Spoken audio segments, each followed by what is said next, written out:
नमस्कार दोस्तों, स्वागत है आपका Jharkhand job information YouTube channel में। तो चलिए दोस्तों, एक और ज़िला का जो है हज़ारीबाग का ज़बरदस्त जॉब नोटिफ़िकेशन लेके आ चुका हूँ आप सबों के बीच।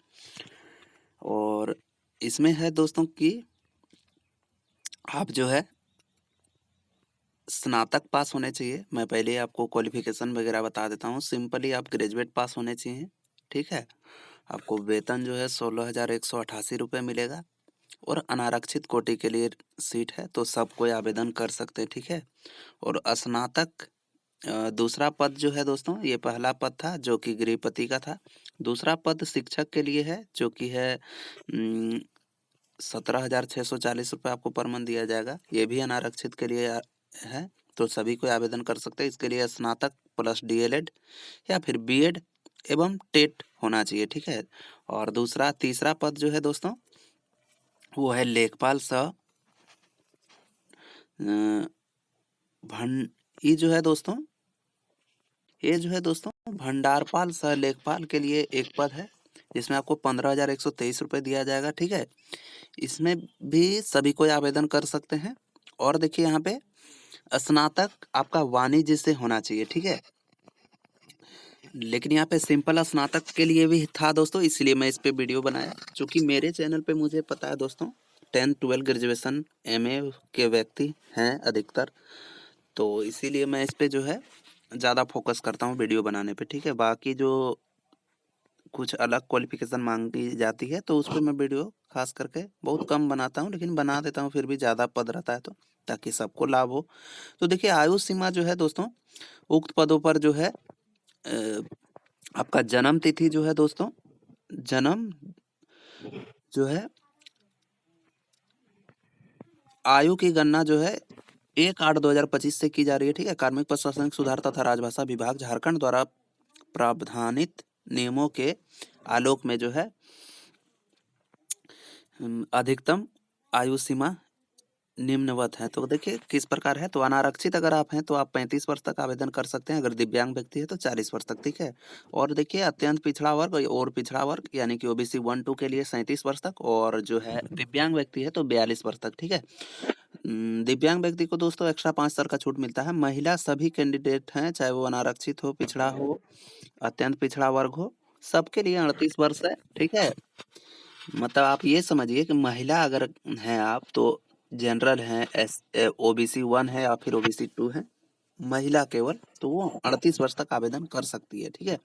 अनुसूचित जाति, अनुसूचित जनजाति, महिला पुरुष दोनों 40 वर्ष तक आवेदन कर सकते हैं, और दिव्यांग है तो 45 वर्ष तक कर सकते हैं, ठीक है? और देखिए यहाँ पे दोस्तों क्या दिया गया है, वित्त विभाग झारखंड रांची के पत्रांक जो है दिनांक 5/7/2002 के, तो ये सब पढ़ना उतना जरूरी नहीं होता है दोस्तों, लेकिन अगर आपके पास समय हो तो पढ़िएगा। चूंकि मैं वीडियो बना रहा हूँ तो वीडियो लंबा ना हो, इसलिए मैं इसको स्किप कर दे रहा हूँ, ठीक है? तो देखिए संविदा पर नियुक्ति की शर्त, तो देखिए ये पूर्णतः दोस्तों संविदा आधारित नियुक्ति है, ठीक है? तो इसमें क्या है सर, तो देखिए संबंधित 1 वर्ष के लिए जो है अनुबंध के आधार पर आपको रखा जाएगा। ये सिर्फ लिखा गया है दोस्तों, चूंकि जब तक सरकारी बहाली करके इसमें ट्रेनिंग वगैरह करवा के रेगुलर नहीं ले लेती है रिक्वायरमेंट, तब तक आपको इसमें संविदा बढ़ाया जाता रहेगा, ठीक है? 1-1 साल के लिए इसीलिए है दोस्तों कि आप इसको परमानेंट ना मान लें, लेकिन आपको बढ़ाया जाएगा, ठीक है? कार्य असंतोषजनक पाए जाने पर जो है आपको हटा दिया जाएगा। ये तो लिखा ही रहता है दोस्तों सब में, तो ये सब उतना इम्पोर्टेंट है नहीं कुछ, ठीक है? चलिए जो इम्पोर्टेंट होगा तो उसके बारे में बात करते हैं हम लोग। तो देखिए संविदा पर प्रतिनियुक्ति की प्रक्रिया किस प्रकार होगी, तो देखिए यहाँ पे संविदा आधारित नियुक्ति के नियमितकरण संबंध में किसी भी प्रकार का जो दावा मान्य नहीं होगा, ठीक है? अमान्य घोषित कर दिया, अमान्य माना जाएगा, ठीक है? आप कहीं भी कभी भी इसको जो है नियमित करने की मांग नहीं कर सकते। चयनित अभ्यर्थी द्वारा जो है समर्पित सभी जो है प्रमाण पत्रों का सत्यापन प्रतिनियुक्ति के 3 माह के अंदर प्रमाण पत्र जो है निर्गत कराने वाली संस्थान से कराना सुनिश्चित किया जाएगा, ठीक है? चयनित अभ्यर्थियों का जो है पुलिस सत्यापन कराया जाएगा, ठीक है? आपको जो है करेक्टर सर्टिफिकेट और पुलिस से सत्यापन भी कराया जाएगा आपके जो नज़दीकी थाना होंगे, ठीक है? अब देखिए विभागीय निर्देश के आलोक में जो है जिलों स्तर पर, जिला स्तर पर जो है चयन समिति का गठन किया जाएगा। कौन-कौन होंगे चयन समिति में? तो देखिए यहाँ पे दिया हुआ है कि संबंधित नियुक्ति के की प्रक्रिया जो है कार्रवाई में चयन समिति की अनुशंसा पर उपायुक्त का जो है अनुमोदन जो है प्राप्त किया जाएगा। तो उपायुक्त अर्थात डीसी का जो है अनुमोदन प्राप्त किया जाएगा। चयन जो है कर्मियों के नाम, सूचना और देखिए फलक पर प्रदर्शन किए जाएंगे। ठीक है, वेबसाइट पर दे दिया जाएगा आपको। और देखिए एक से अधिक पदों पर आवेदन करने वाले अभ्यर्थी को प्रत्येक पद के लिए जो है अलग अलग आवेदन समर्पित करना होगा। आप जो है दोस्तों अगर आप वाणिज्य से हैं तो आप भंडार सह लेखपाल में भी आवेदन कर सकते हैं और गृहपति में भी आवेदन कर सकते हैं। ठीक है, अगर आपने स्नातक और डीएलएड और टेट क्वालिफाई किए हैं और जो है आप तब वाणिज्य के लिए भी, गृहपति के लिए आवेदन कर सकते हैं, शिक्षक के लिए भी आवेदन कर सकते हैं। तो यही है। ठीक है दोस्तों।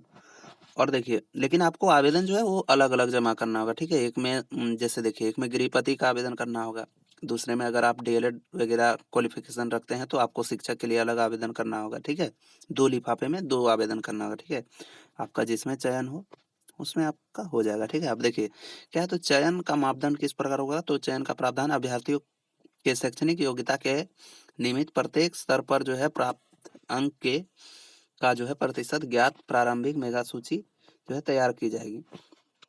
तो देखिए आपका जो है इस प्रकार से मेरिट बनेगा। अगर आप गृहपति के लिए आवेदन कर सकते हैं तो मैट्रिक में देखिए आपको 30 अंक मिलेगा। इसका कुछ मापदंड होगा, इंटर में 30 अंक और स्नातक में 40 अंक, इस प्रकार टोटल 100 अंक का होगा।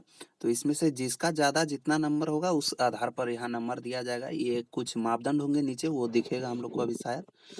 तो देखिए इसमें दोस्तों बहुत अच्छा ये किया गया है, क्योंकि देखिए इंटरव्यू में क्या होता है दोस्तों कि फ्रॉड होने का चांस रहता है। बहुत कोई को लगता है कि पैसा खा लेते हैं और जो है दूसरे जिससे पैसा खाते हैं उसका सिलेक्शन कर लेते हैं। लेकिन यहाँ पे देखिए साफ साफ शब्दों में लिखा हुआ है कि आपका जो मेरिट पे सिलेक्शन होगा। तो मेरिट पे सिलेक्शन होने का सबसे अच्छा जो है होता है, चूंकि इसमें किसी का कोई बंदिश नहीं होता है। जिसका ज्यादा अंक है भाई ले लिया अपना जॉब। ठीक है, तो यही था। तो देखिए उदाहरण दिया हुआ है यहाँ पे। हाँ देखिए यहीं पे फर्स्ट टाइम दे दिया हुआ है कि उपरोक्त सभी पदों के लिए जो है अभ्यर्थी का जो है प्रतिशत जो है निम्नानुसार ज्ञात की जाएगी। किस प्रकार होगी? तो देखिए अगर मैट्रिक में आपका पूर्णांक 1000 का था, ठीक है, लेकिन आपने प्राप्त किया है 1650 अंक। ठीक है, तो प्रतिशत आपका हो गया 65। बात समझ रहे हैं ना, 65 हो गया ना। क्योंकि 16 देखिए यहाँ पे कटाया कैसे जाता है आप लोगों को बता दें क्या? देखिए 1000 है, आपने प्राप्त किया यहाँ पे 65, 360 अंक प्राप्त किया, नीचे जो है 100 हो जाएगा। ठीक है, तो यहाँ से एक जीरो खत्म, यहाँ से एक जीरो खत्म, यहाँ से एक जीरो खत्म, यहाँ से एक जीरो खत्म। और देखिए तो यहाँ पे आपने 65 अंक प्राप्त किया तो यहाँ से हो जाएगा। तो लगभग आपका जो है दोस्तों 65% बन रहा है। ठीक है, उसी प्रकार कटाया जाता है। तो देखिए यहाँ पे 65% आपका बन रहा है, तो मापदंड प्रतिशत क्या होगा? तो 30% होगा। मापदंड प्रतिशत 30% होगा और इस 30% को जो है दोस्तों आपका जो है गुना भाग करके इस प्रकार से यहाँ 19.50 अंक आपका प्राप्त हुआ। ठीक है, लेकिन यहीं पे अगर कोई 750 अंक प्राप्त किया है तो उसका यहाँ पे 75% बनेगा। ठीक है, कोई 80% अंक प्राप्त किया अर्थात 80% 1000 का हो जाएगा लगभग 800। तो 800 में यहाँ पे 80% बनेगा और उसको फिर 30 से जो है जोड़ घटा गुना भाग करेगा। तो देखिए दोस्तों जैसे कि यहाँ पे देखिए 65% अंक आया हुआ है। ठीक है, मान के चलिए 65% आया, तो यहाँ पे 65 लिखा जाएगा। ठीक है, 65 इंटू यहाँ पे जो है, हाँ तो देखिए दोस्तों थोड़ा सा काम में चले गया था दोस्तों, इसीलिए थोड़ा वीडियो पॉज कर दिया। देखिए यहाँ क्या था दोस्तों, हाँ 1000 में था। तो देखिए यहाँ पे मेन बात है कि देखिए आपका 650 अंक आया, तो 650 इंटू हो जाएगा यहाँ पे 30% है ना, तो यहाँ पे हो जाएगा 130/100। ठीक है, तो यहाँ से ये खत्म हो जाएगा 130 में से, और यहाँ से तो यहाँ से ये ख़त्म हो जाएगा दोस्तों। तो यहाँ पे आप देखिएगा कि यहाँ 0 बचा, तो देखिए यहाँ पे 5 तेरह 6 53 तर बचे 65 का 5, ठीक है। और यहाँ पे इसको इससे इंटू कीजिएगा ना दोस्तों, तो इसी प्रकार से कुछ प्रतिशत बनाएगा दोस्तों, अभी मैं भूल रहा हूँ, ठीक है। तो उसी प्रकार से बनाएगा यहाँ पे, और आपका कुल प्राप्तांक यहाँ पे दिखाया जाएगा। जैसे कि देखिए इनका कुल प्राप्तांक आया है 57.15, ठीक है। और इसका देखिए सब में ये फर्स्ट डिवीजन है, ठीक है। यहाँ पे जैसा कि बताया गया है कि देखिए सब में ये फर्स्ट डिवीजन है, चूँकि इसका जो है 60% लगभग 600 आएगा, तो देखिए इसमें फर्स्ट डिवीजन है, इसमें शायद 400 आ गया है, तो लगभग सेकंड डिवीजन थर्ड डिवीजन करके है ये उदाहरण में। तो इसी प्रकार इसका प्राप्तांक बना है, ठीक है। और अगर आप लोग दोस्तों फर्स्ट डिवीजन में हैं सब कुछ, तो इसमें आप लोग को मिलेगा। तो देखिए यहाँ पे बता दिया गया है कंप्यूटर हिंदी एवं अंग्रेजी टाइपिंग में जो है आपका स्पीड 20 वर्ड पर मिनट होना चाहिए, ठीक है, प्रति मिनट, और 30 शब्द प्रति मिनट, ठीक है। हिंदी में 20 वर्ड और इंग्लिश में जो है 30 वर्ड होना चाहिए। इसके बाद शुद्धता जो है सहित, आप जो है शुद्धता सहित, ठीक है, अशुद्धि नहीं होनी चाहिए इसमें, 20% में कोई अशुद्धि नहीं होनी चाहिए, ठीक है। तो 20% दोस्तों आसान है। इंग्लिश तो आसान ही है, लेकिन हिंदी थोड़ा आपको डिफिकल्ट लगेगा, क्योंकि उसमें वर्ड याद करना पड़ता है दोस्तों। जैसे कि आई दबाइएगा तो कौन सा वर्ड लिखा आएगा, तो आई दबाने से पी लिखाता है, अनुस्वार दबाने से ए, माने ए दबाइएगा तो अनुस्वार लिखाएगा, ठीक है। उसी प्रकार आपको याद करना पड़ेगा कि कौन सा वर्ड दबाने से कौन सा अक्षर हिंदी में लिखाएगा, ठीक है। तो इसमें उत्तीर्ण होने का बता दिया गया है। और देखिए यहाँ पे नियुक्ति जो है उपरांत रिक्त के जो है स्थिति में परीक्षा सूची के मेघाक्रम में अनुसार रिक्त पद को भरा जाएगा, ठीक है। मेगा सूची अर्थात मेरिट के आधार पर भरा जाएगा। सीजीपीए का जो है रूपांतरण चार्ट संबंधित बोर्ड परिषद विश्वविद्यालय का उपलब्ध कराना अनिवार्य होगा, ठीक है। आप जिस भी बोर्ड से पास किए हैं सीजीपीए मार्क्स से, तो उसको आपको लिख के बताना होगा। आपके जो है मार्कशीट में लिखा हुआ रहता है बेसिकली कि आपका जो है इस आधार पे सीजीपीए मार्क्स बनाया गया है, ठीक है। आवेदन प्रक्रिया जो है, इच्छुक आवेदक जो है विहित प्रपत्र में आवेदन का रजिस्ट्रेशन डाक, स्पीड पोस्ट, पोस्ट कुरियर से जो है सहायक निदेशालय, जिला बाल संरक्षण इकाई, कमरा संख्या A 305, तीसरा तल्ला समरनालय भवन, हजारीबाग, पिन कोड 825301, ठीक है। इस पते पे आपको भेजना है, ठीक है दोस्तों। फॉर्म सारा कुछ भर के लिफाफे के ऊपर आपका लिखा होना चाहिए सहायक निदेशालय, जिला बाल संरक्षण इकाई, कमरा संख्या A 305, तीसरा तल्ला समरनालय भवन, हजारीबाग, पिन कोड संख्या 825301। इस पते पे आपको भेज देना है दोस्तों। किसी भी माध्यम से आप भेज सकते हैं, स्पीड पोस्ट हो गया, कुरियर हो गया, रजिस्टर पोस्ट, ठीक है, किसी भी माध्यम से आप भेज सकते हैं। आपके आवेदन में क्या क्या होना चाहिए, तो आपके आवेदन में पहला तो आवेदन फॉर्म होना चाहिए, इसके बाद आधार कार्ड आपका पहचान के लिए, इसका देखिए मैट्रिक का अंक प्रमाण पत्र और प्रमाण पत्र जो है प्रमाण पत्र, इंटर का जो है अंक प्रमाण पत्र एवं प्रमाण पत्र, और स्नातक का भी अंक प्रमाण पत्र एवं प्रमाण पत्र आपको देना होगा, ठीक है। सक्षम पदाधिकारी, ठीक है, द्वारा झारखंड राज्य के लिए निर्गत स्थानीय प्रमाण पत्र, ठीक है, आपको निवासी प्रमाण पत्र देना होगा।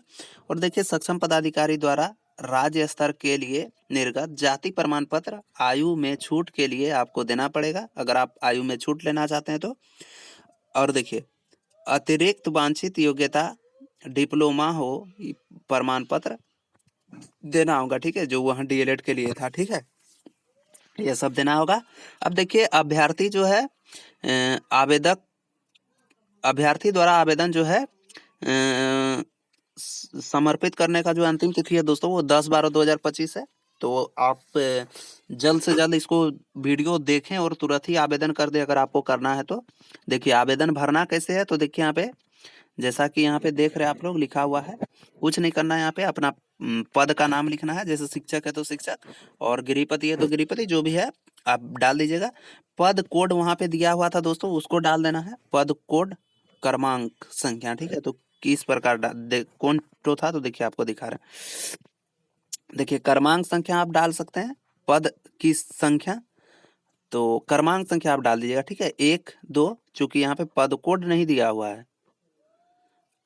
ठीक है, तो आप वही क्रमांक संख्या डाल दीजिएगा, जैसा कि यहाँ फॉर्म में पूछा जा रहा है कि क्रमांक संख्या या फिर पद कोड, तो क्रमांक संख्या डाल दीजिएगा, एक गृहपति है तो 1 डाल दीजिएगा, शिक्षक है तो 2 डाल दीजिएगा, ठीक है।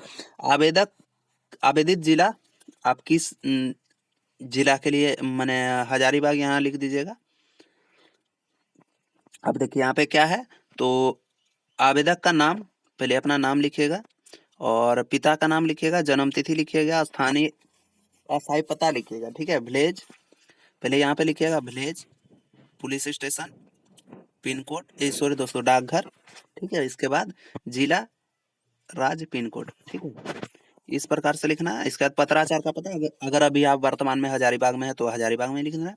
स्वयं प्रमाणित, यहाँ पे एक फोटो लिखिएगा और ऐसे साइन कीजिएगा दोस्तों, मतलब यहाँ से स्टार्ट कीजिएगा, फोटो होते होते इधर उतर जाना चाहिए आपका साइन, ठीक है, ये नहीं कि आप मुँहे में मार दिए ऐसे, फोटो से बाहर जाना चाहिए आपका साइन, ठीक है।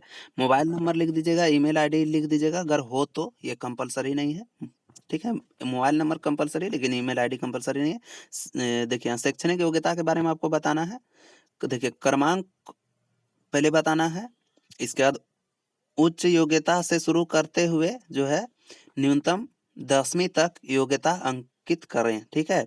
और देखिए ख नंबर क्या लिखा है कि सारे योग्यता के 100 अभिप्रमाणित प्रमाण पत्र एवं अंग प्रमाण पत्र अवश्य संलग्न करें। तो देखिए पहले आपको यहाँ 10वां से स्टार्ट नहीं करना है, मान के चलिए आपका ग्रेजुएशन सबसे हायर क्वालिफिकेशन है, तो यहाँ पे देखिए पहले परीक्षा का नाम लिखना है, कौन सा है, तो झारखंड से है तो आपका जैक बोर्ड, उत्तीर्ण होने का बस, जैसे मेरा 2017 है तो 2017, बोर्ड का विश्वविद्यालय का नाम, तो देखिए यहाँ पे किस बोर्ड से पास किए हैं आप, तो जैक बोर्ड से पास किए हैं। परीक्षा का नाम यहाँ पे पहले देखिए लिखिएगा दोस्तों, देखिए मैं आपको अच्छे से एक बार फिर से बता देता हूँ, परीक्षा का नाम यहाँ पे लिखना है मैट्रिक, ठीक है, उत्तीर्ण होने का वर्ष लिखना है यहाँ पे 2000, जो भी हो आपका, 2017 होता है, 2016, 2005, जो भी हो आपका। इसके बाद देखिए बोर्ड विश्वविद्यालय का नाम लिखना है यहाँ पे, जेएससी बोर्ड रांची, प्राप्तांक प्रतिशत, ठीक है, आप कितना अंक लाए उसमें से, कोई 600 लाया तो 600, फिर लिखना है इंटर, ठीक है, इंटर, उत्तीर्ण होने का वर्ष, बोर्ड या विश्वविद्यालय का नाम, प्राप्तांक प्रतिशत, ठीक है। इसके बाद यहाँ पे लिखना है मैट्रिक, उत्तीर्ण होने का वर्ष, अंक प्रतिशत, इसी तरह। तो जिसका जितना हायर क्वालिफिकेशन है दोस्तों, उसको सबसे पहले लिखिएगा, मैट्रिक से स्टार्ट नहीं करना है, जो सबसे हायर है उसको लिखना है। आशा है मुझे कि आप समझ गए होंगे। कोटि देखिए यहाँ पे बता देना अपना, ठीक है, शारीरिक रूप से विकलांग व्यक्ति के लिए है, आप नहीं है तो इसको छोड़ दीजिएगा, स्किप कर दीजिएगा। देखिए तिथि बता देना यहाँ पे, और स्थान बता देना है कहाँ से कर रहे हैं, यहाँ पे सेल्फ अटेस्टेड कर देना है, इसको जो है आवेदक का हस्ताक्षर यहाँ पे साइन कर दिएगा और नीचे भी साइन कर दीजिएगा, ठीक है। आपका फॉर्म भरा गया दोस्तों, इसको जाके डाकघर में स्पीड पोस्ट कर दीजिएगा, ठीक है दोस्तों। मिलते हैं किसी नेक्स्ट वीडियो में इसी प्रकार जबरदस्त फुल जानकारी के साथ, तब तक के लिए मेरे चैनल को सब्सक्राइब कीजिए दोस्तों। मिलते हैं किसी नेक्स्ट वीडियो में एग्जाम के साथ, तो जय हिंद, जय भारत, वंदे मातरम।